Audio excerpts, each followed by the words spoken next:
You are most welcome to the campus show here with me on Adiopondinchi, where we get students to talk to. But on today's episode, we have gotten the counselor for Ghana Institute of Journalism throwing more light on mental disorder. And the topic we are discussing is how alarming mental health is to university students.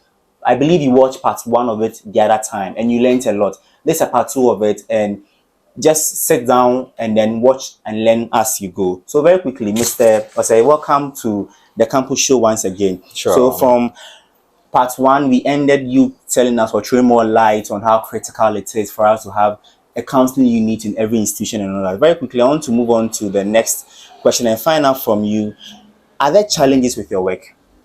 Are there challenges you face with your work? Yeah, with just as it is in every other department or with every other work, we also have our challenges.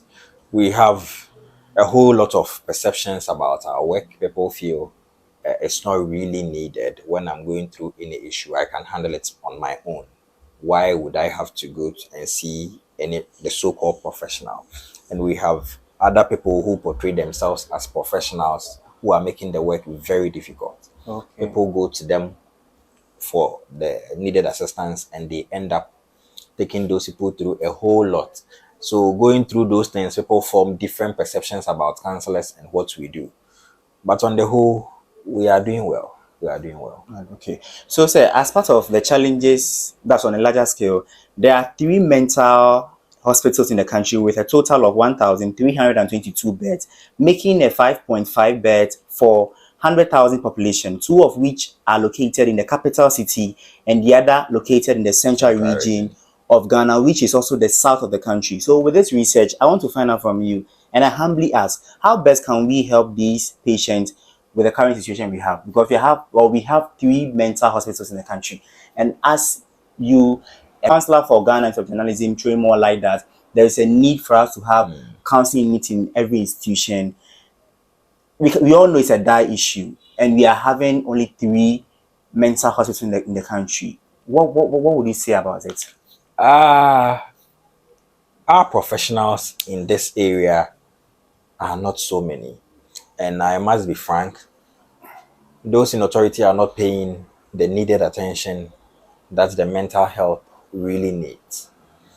But going forward, I also think now we are making some strides. If you go to any government hospital today, there is a psychology unit or a mental health unit in every hospital you attend to. When you go and you are unable to access a mental health expert in the hospital, there are mental health agencies dotted across the world.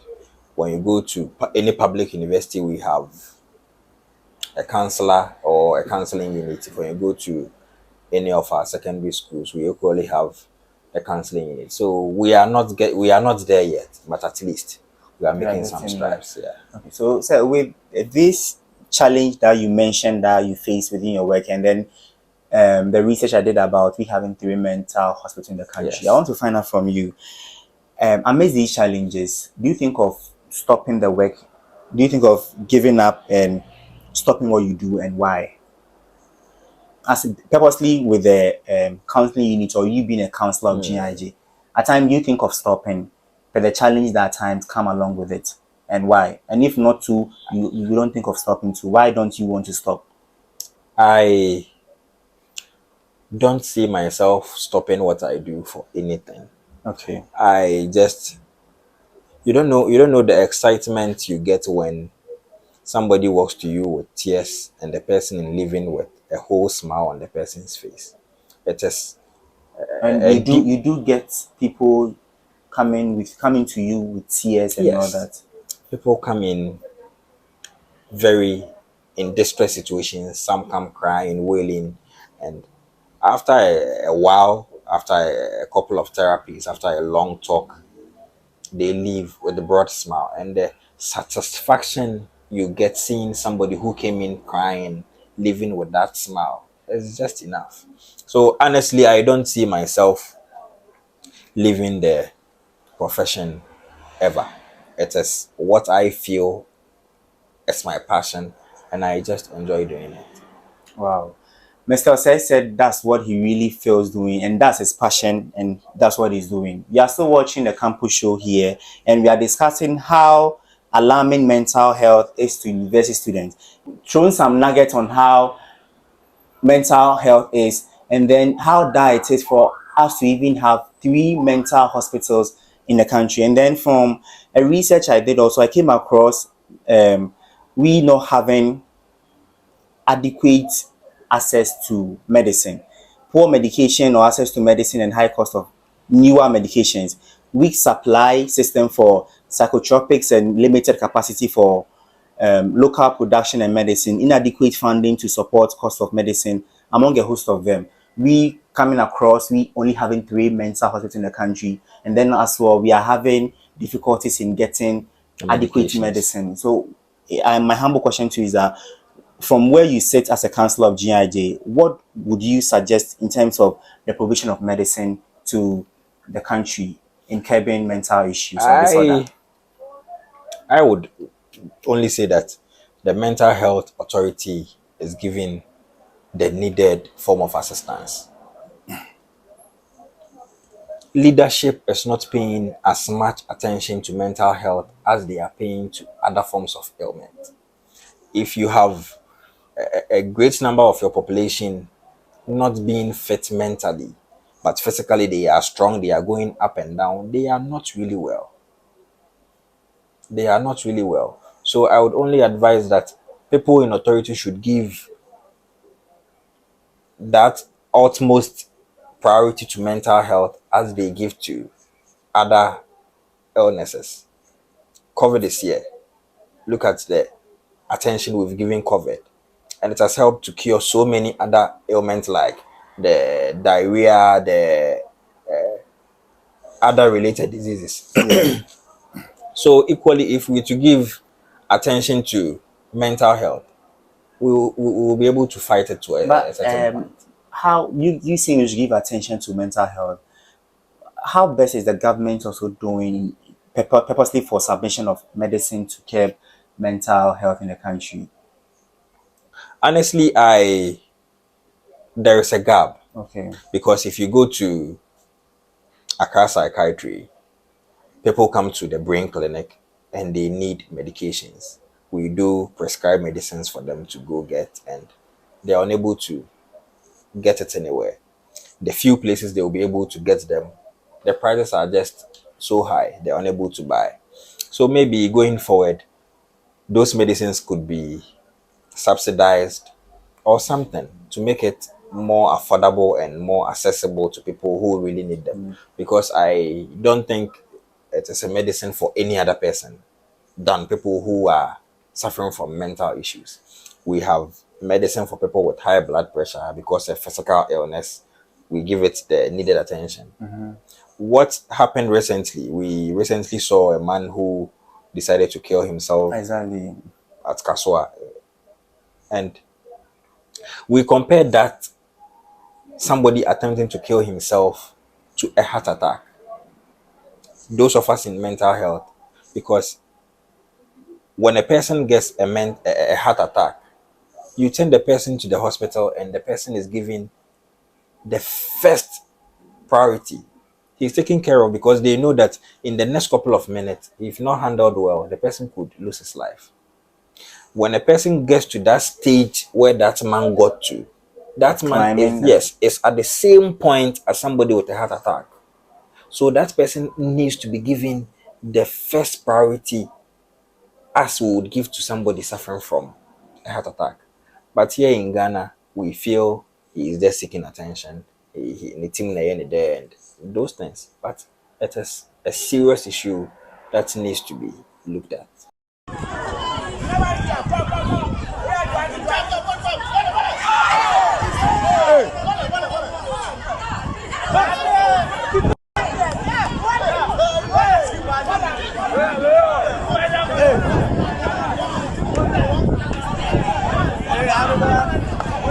Okay, and on the issue of, I was even coming there in the next question on the man climbing that electric thing.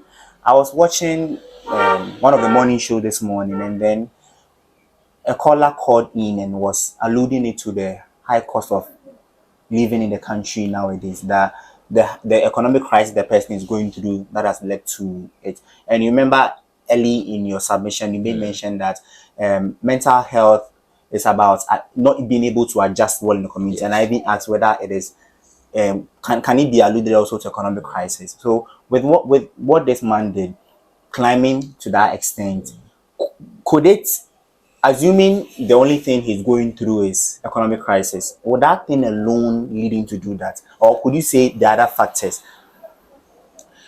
I I wouldn't say it only has to do with economic issues. Nobody was able to speak with him. Maybe he didn't give so much information to anybody that we could base our discussion on. But I honestly feel that it has to do with so many things coming together.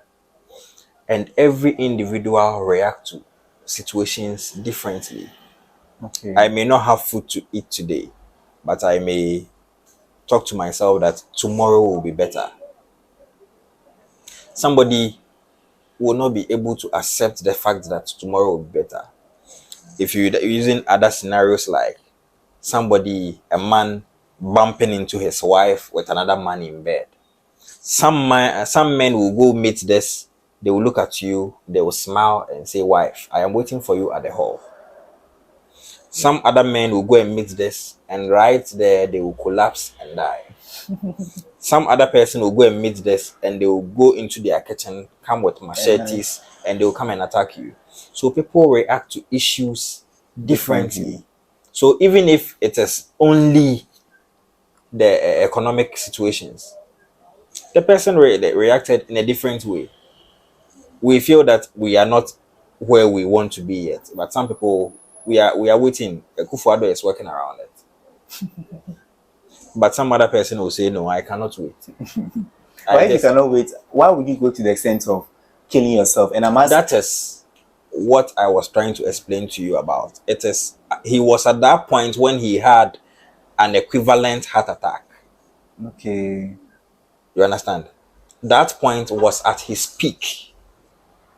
And that was when he needed everybody's assistance.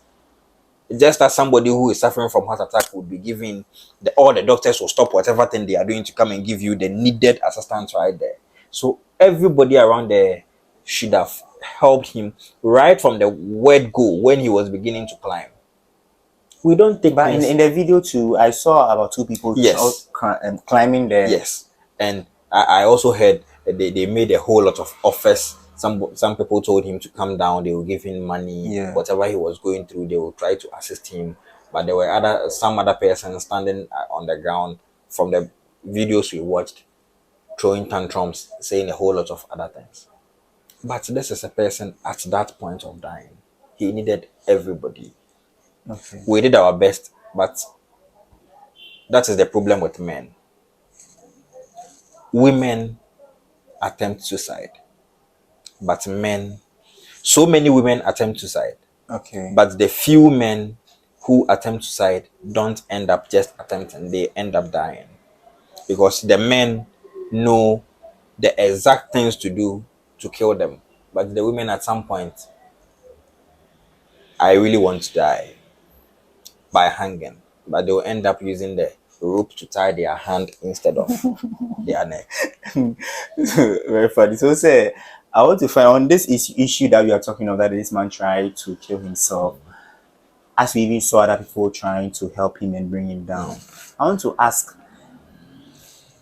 should it be everybody's responsibility when someone is going through a mental disorder, if you are not even related to them? So you, like this, as a counselor of GIJ, you would say, or someone would say, "Oh, that's his duty to call the guy and talk to him." Someone like me to say, "I have my slice to go and learn." Should it be my duty to also kind of do my best in trying to enlighten the person from doing whatever he has to do? That is the mindset we have. I honestly don't think if you are in the class with somebody and the person starts vomiting, the person starts shaking, the person starts feeling feverish, you will just look at the person and you will not give any form of assistance.